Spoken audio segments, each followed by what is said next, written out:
ಅಪಶಕುನ. ಪ್ರಾತಃ ಕಾಲದ ಉದಯ ಗೀತವು ಮೃತ್ಯುವಿನ ತೋರು ಸ್ವರದಂತೆ ಕೇಳಿ ಬರುತ್ತಿದೆ.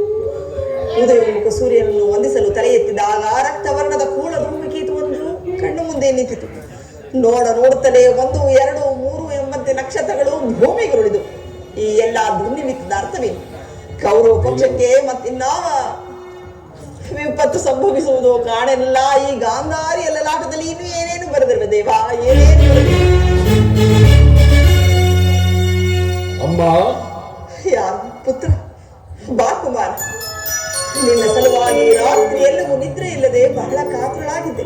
ಬಾ ಕುಮಾರ, ಈ ನನ್ನ ಭದ್ರ ಹಸ್ತದಿಂದ ನಿನ್ನ ಮಸ್ತಕವನ್ನು ಸ್ಪರ್ಶಿಸುವೆನು.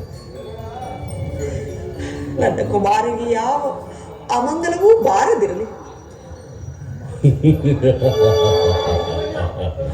ಅಮ್ಮ,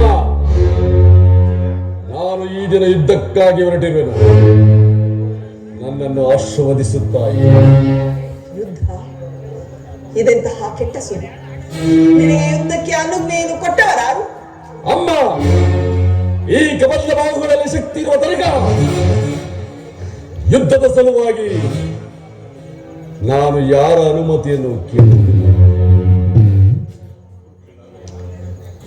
ಈಗಾಗಲೇ ಸಂಗ್ರಾಮದಲ್ಲಿ ನಮ್ಮ ಸೈನ್ಯವು ಸಮ್ಮಿಳಿತವಾಗಿರೋದು ನಿನಗೆ ತಿಳಿಯದೆ ಮಾತಾ? ತಿಳಿದಿರುವೆ. ಅದು ನಿನ್ನ ಡಾಂಬಿಕ ಪ್ರದರ್ಶನದ ಪರಮಾವಧಿ ಎಂದು, ಪಾಂಡವರನ್ನು ಎದುರಿಸಲು ಹೂಡಿದ ಆಟವೆಂದು ಭಾವಿಸುತ್ತೇನೆ.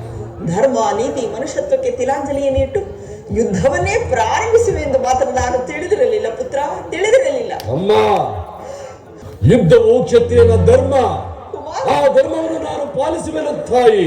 ಯುದ್ಧವು ಮನುಷ್ಯನ ನಾಶ, ನೀತಿಯ ಪ್ರಳಯ, ಧರ್ಮದ ಮಹಾವಿಪ್ಲವ.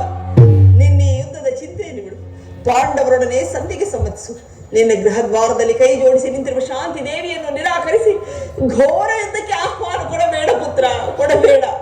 ಅಮ್ಮ, ಈ ಅಪೌರುಷದ ವಾಕ್ಯಗಳನ್ನು ಕೇಳಿ ಕೇಳಿ ಬೇಸತ್ತಿರುತ್ತಾಯಿ.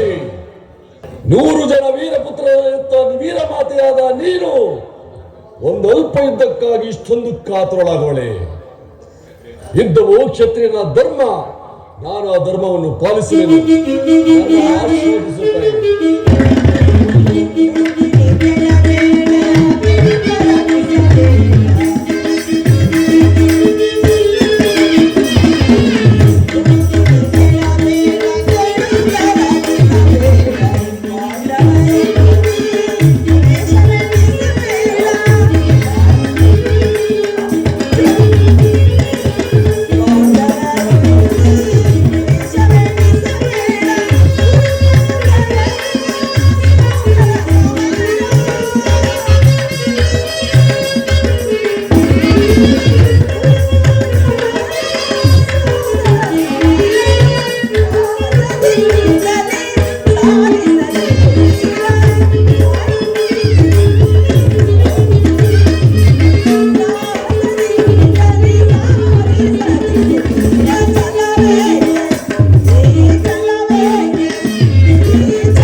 ಧರ್ಮದ ರಹಸ್ಯವನ್ನು ನೀನಿನ್ನೂ ತಿಳಿದಿಲ್ಲ ಪುತ್ರ.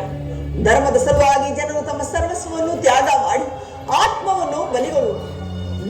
ತ್ಯಾಗವು ಧರ್ಮದ ಪವಿತ್ರ ಸ್ಥಾನ. ಲೋಭದ ಜೀವಂತ ನರಕವಲ್ಲ ಪುತ್ರ, ನರಕವಲ್ಲ. ನೀನು ಪಾಂಡವರಿಗೆ ನಾನಾ ರೀತಿಯಲ್ಲಿ ಹಿಂಸಿಸಿದೆ. ಅವರಿಗೆ ಬರಬೇಕಾದ ರಾಜ್ಯವನ್ನು ಮೋಸದಿಂದ ಅಪಹರಿಸಿದೆ. ಕಡೆಗೆ ದ್ರೌಪದಿಯ ಮಾನಭಂಗಕ್ಕೆ ಪ್ರೇರಿಸಿದೆ. ನಿನ್ನಂತಹ ಧೂರ್ತ, ನಿನ್ನಂತಹ ನೀಚ ಧರ್ಮದ ರಹಸ್ಯವನ್ನು ತಿಳಿಯಲು ಹೇಗೆ ಸಾಧ್ಯ? ತಿಳಿಯುವ ಇಚ್ಛೆ ಇದ್ದರೆ ಪಾಂಡವರನ್ನು ಸಂಧಿಗೆ ಸಂಬಂಧಿಸು.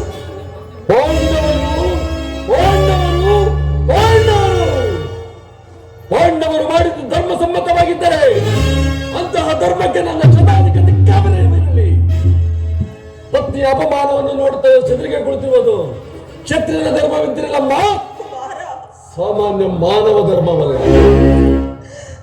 ನನ್ನ ಪತ್ನಿ ಮಾನವತಿಯಾಗಲಿ ಅಥವಾ ನನ್ನ ಅಂತಃಪುರದವರ ಸಾಮಾನ್ಯ ದಾಸಿಯಾಗಲಿ ಅಂತಹ ಅಪಮಾನ ಮಾಡಿದ್ದರೆ ನಾನೇನು ಮಾಡುತ್ತಿದ್ದೆ ಬಲ್ಲೆಯ ತಾಯಿ? ಏನು ಮಾಡುತ್ತಿದ್ದೆ? ಪರಬಂಧವನ್ನು ಧಿಕ್ಕರಿಸಿ ಸಮಗ್ರ ಪೃಥ್ವಿಯ ಪ್ರತಿಕಕ್ಷಾಗಿ ಲೆಕ್ಕಿಸದೆ ಅಪಮಾನದ ಪ್ರತಿರೋಧವನ್ನು ಮಾಡುತ್ತಿದ್ದೆ.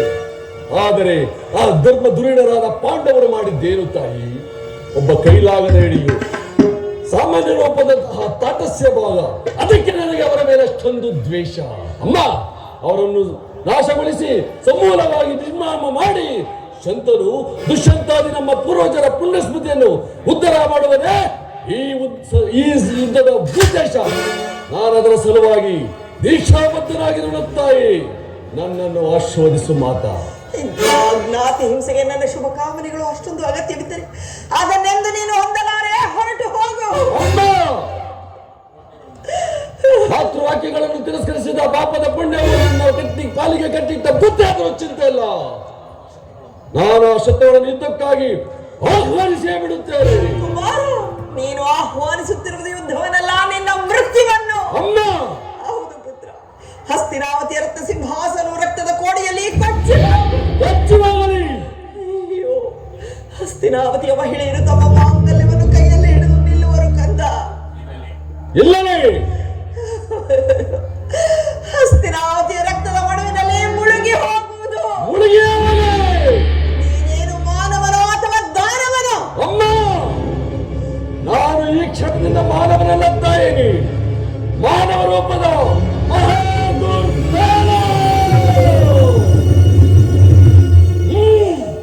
ಅವಕಾಶ ಬೇಕೆ? 100 ಜನ ಪುತ್ರರನ್ನು ಪಡೆದು ಇವನನ್ನು ಅತಿ ಪ್ರೀತಿಯಿಂದ ಸಾಕಿಸಲಿದ್ದರು. ಆದರೆ ಈ ದಿನ ನನ್ನ ಕುಮಾರನು ನನ್ನ ಮಾತನ್ನೇ ಕೇಳುತ್ತಿಲ್ಲವಲ್ಲ. ಆದರೂ ಇದನ್ನು ನಾನು ತ್ಯಜಿಸಲಾರೆನು. ಬಾ ಪುತ್ರ, ಬಾ. ನನ್ನ ಬಳಿಯಲ್ಲಿ ಮೊಣಕಾಲೂರಿ ಕುಳಿತುಕೋ. ಈ ಗಾಂಧಾರಿ ಅಗ್ನಿಮಯ ಸ್ಪರ್ಶದಿಂದ ಹುಲ್ಲು ಕಡ್ಡಿಯು ವಜ್ರಾಯುಧದಂತೆ ಕಠಿಣವಾಗುವುದು. ಹೌದು, ರಣರಂಗದಲ್ಲಿ ಪೌರುಷದಿಂದ ಹೋರಾಡು. ಯಾರಲ್ಲಿ ಧರ್ಮವಿರುವುದೋ ಅವರಿಗೆ ಜಯವು ಲಭಿಸುವುದು. ಯಥೋ ಧರ್ಮಸ್ತೋ ಜಯ, ಯಥೋ ಧರ್ಮಸ್ತೋ ಜಯ, ಯಥೋ ಧರ್ಮಸ್ತೋ ಜಯ.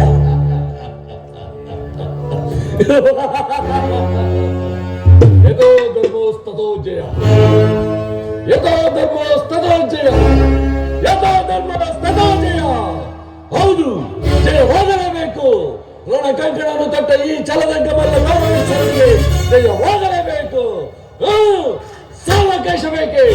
ಒಳಗ ನೀರಿನ ಕಾರಣಗಳು ದಶ ದಿಕ್ಕುಗಳು ಕಿವಳಾಗುವಂತೆ ವರ್ಗದ ನೀರಿನ ಬ್ಯಾರಿಗಳು. ಇಂದಿನ ಮಂಗಳದ ಮುಂಬೆಳಕೆ, ಆ ಪಾಂಡವರ ಮಂಗಳಕ್ಕೆ ನಾಂದಿ ನಾಂದಿ.